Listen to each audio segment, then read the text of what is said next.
oh, this is funny. It's amusing. Torrent Freak. I can't comment on Torrent Freak anymore. It kind of sucks. I put this in the under, so I have to come on here and bother you about an article in Torrent Freak because I can't write in the comment section where this shit really belongs anymore because they turned off and disabled comments. But the U.S. government launches consultation on future anti-pirate strategies. The U.S. government's Patent and Trademark Office will host a public roundtable to discuss future anti-piracy and counterfeiting strategies. The agency notes that piracy causes billions of dollars of losses to the U.S. economy each year. That question, see, that figure is fundamentally suspect on the grounds that how you arrive at that statistic always depends on the assumption that every download and pirated, every torrent shared, every file distributed, every download represents, and each and every download represents a lost sale. This doesn't hold up to reality. Many of the people who engage in this activity do it primarily because they don't have the money or the capital to afford to watch all they would like to watch. Also because Hollywood these days is releasing a lot of crap, and it's not really worth the risk of actually going to the theater, considering just how much the quality of movies has gone downhill in recent years. So it's like, I think I'd rather pirate something and, not really take my chances on losing $20 on an experience. And, that way the only thing I'm out is time if the movie happens to suck. So, so I'm reading this and that's the first thought that I'm having. The truth of the matter is that not everything that I myself have downloaded illegally is something that I would have spent the money on if it were not available in a free and illegal way to get it. I acknowledge the illegality of this, but it's not as if in a world in which the legal option was taken from me, I would have gone on to the movie theater in the hypothetical alternative and gone and seen some of this stuff in person. And so that dismantles those numbers pretty hardcore, because it means that in an alternative world without piracy, that money still wouldn't have flowed into your coffers. So that already punches a giant hole in the idea that piracy causes billions of dollars of losses to the U.S., because there are plenty of people who are exactly the same way. For many years, the U.S. lawmakers have considered amending legislation so that today's online copyright issues can be addressed more effectively. Many proposals have come and gone without resulting in any significant updates. Calls to change the current legislation persist, however. Before any new laws or policies are introduced, the government typically seeks input from stakeholders. Yours truly. That's also the case when planning future anti-piracy and counterfeiting strategies. Roundtable on future anti-pirate strategies. This coming October, the United States Patent and Trademark Office, the USPTO, will hold a roundtable on the subject, with members of the public invited to join. There are no concrete proposals at this stage, but the agency is interested to hear what strategies have proven to be effective. The office is open to new ideas for the future anti-piracy strategies. The call is quite broad and include such topics as no-fault injunctions, which would allow the copyright holders to more easily pursue pirate site blocking orders in the United States. The USPTO seeks information from interested parties regarding the observations and insights into the future of anti-pirating and anti-piracy strategies, the office writes.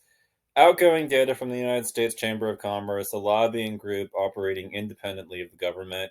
USPTO notes that video piracy alone causes losses of up to 115.3 billion in reduced GDP, as well as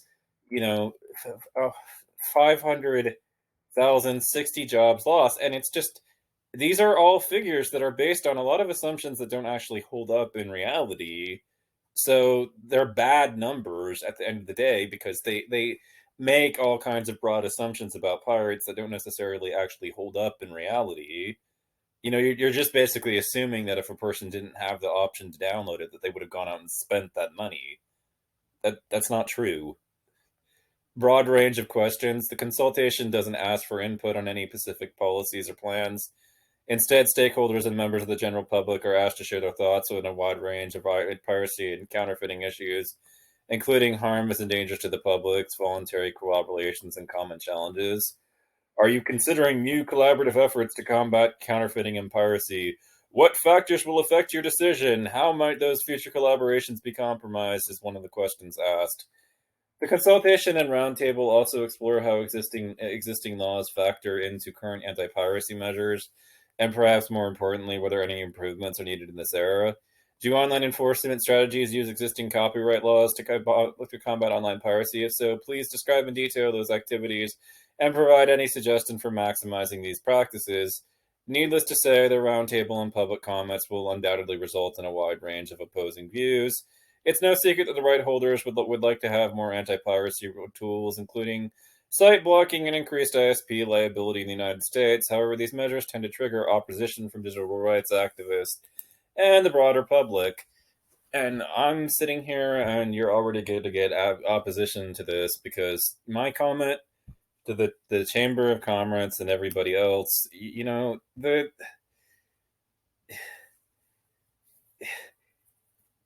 already you've got numbers that I find fundamentally suspect in your, losses on a very legitimate ground that, you're making a lot of bad assumptions that are baked into numbers that are that big.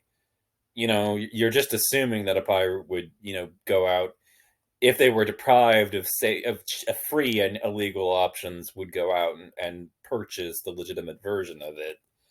That assumption doesn't actually hold up in reality, and so those numbers end up having to be thrown out the window. They don't actually hold up to empirical scrutiny, and I'm like, I'm also wondering, like, how exactly did you arrive at these numbers? Because I don't know for sure, but I would surmise that it's more than likely that you're making that assumption in those numbers, and that's a bad one to make.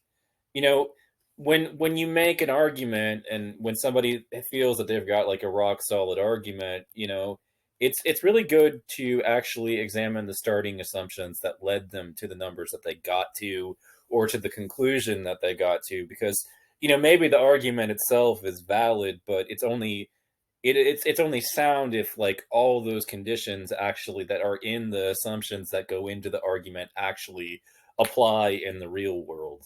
And that's the problem that I have when the government starts throwing out numbers like 115 billion point three in reduced GDP as a result of counterfeiting and piracy.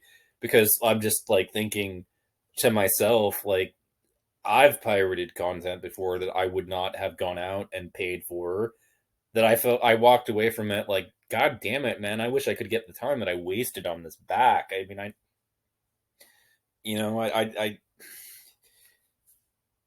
but at least on the flip end of things, that's the only thing that I lost was my time and not a bunch of money on top of everything to go watch it.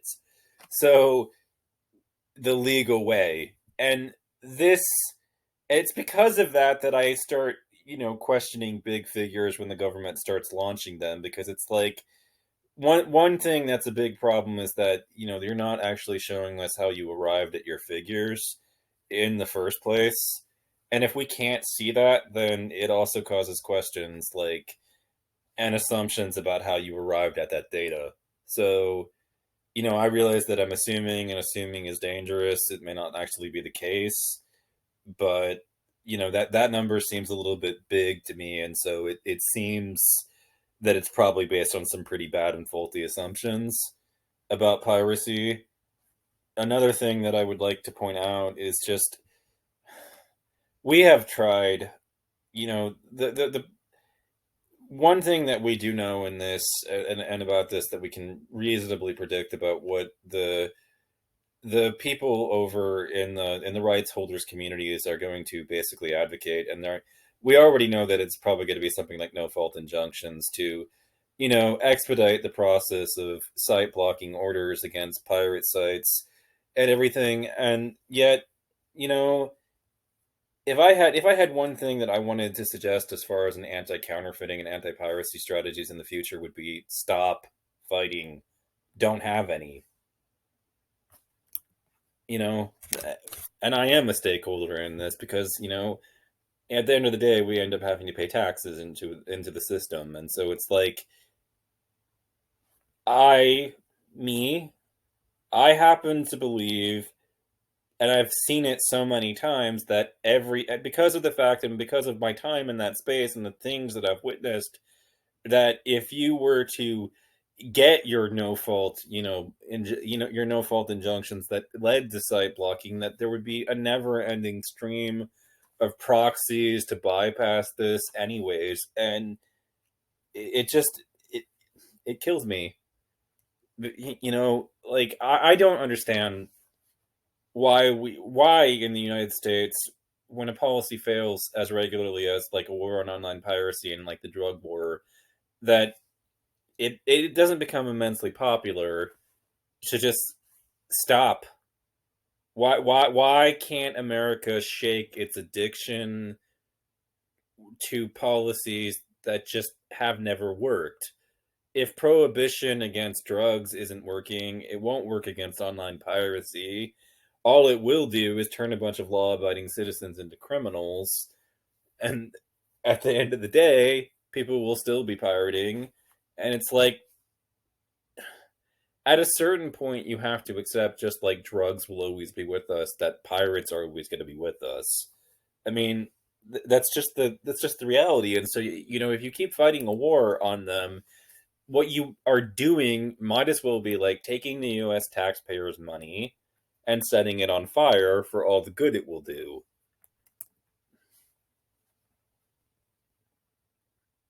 I mean, they also say that there's 500,000 lost jobs, and I'm like, yeah, but those jobs were going to be lost no matter what. Because the pirate, like, if somebody's really devoted and interested in pirating something, they're going to find a way to get it done no matter what obstacles the state or these people throw in their way. And if they're good, if they're smart like me, they know how to cover their tracks as well to avoid legal litigation and escape the consequences of this behavior. And so it's like you're fighting a war on an adversary that you don't understand fully, and that you can't win. And if you did understand that adversary, you would understand that you're fucked. You're not going to beat the pirates. Like, that's just not, the US government is engaged in this war on them, and it's like a lot of the rights holders seem they will harass the government into doing something about it and say that they're not doing enough and everything, and it's just like they're always going to be saying that no matter what. You can do more and more and more, and they're still going to be saying it because those guys are perpetual complainers about the fact that this thing is an issue, and they they want to make even more money than they already have. I mean, and they'll say that this represents lost opportunity, lost jobs, and everything else. But it's just like it those jobs that they have disrupted were going to happen anyways. Even if you had what these guys are calling for and no fault injunctions that made it easier for copyright holders to pursue site blocking orders in the United States, there's been a war on the Pirate Bay for like 15 years now. It kind of shows that what the government, like, no matter what we've thrown at these guys, it hasn't worked. So this no fault injunction tactic, it's not going to work either. So if that's the case, if that is the case, and this lobbying group really needs to be ignored by the United States, because the Chamber of Commerce is